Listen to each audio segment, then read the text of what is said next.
సమంతకి చైతన్యకి విడాకులైన తర్వాత సమంతకి చైతన్య కోట్లలో భరణాన్ని ఇవ్వాల్సింది ఉందంట.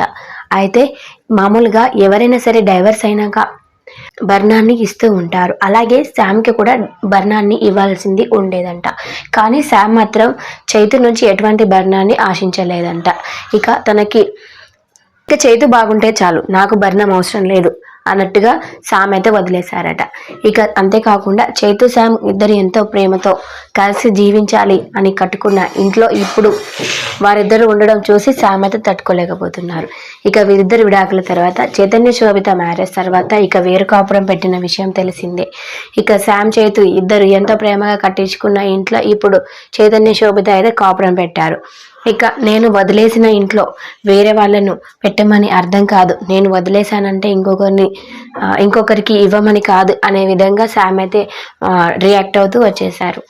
వాళ్ళు బ్రాడ్కాస్టింగ్ షోలో కూడా శామ్ చెప్పుకొచ్చారు.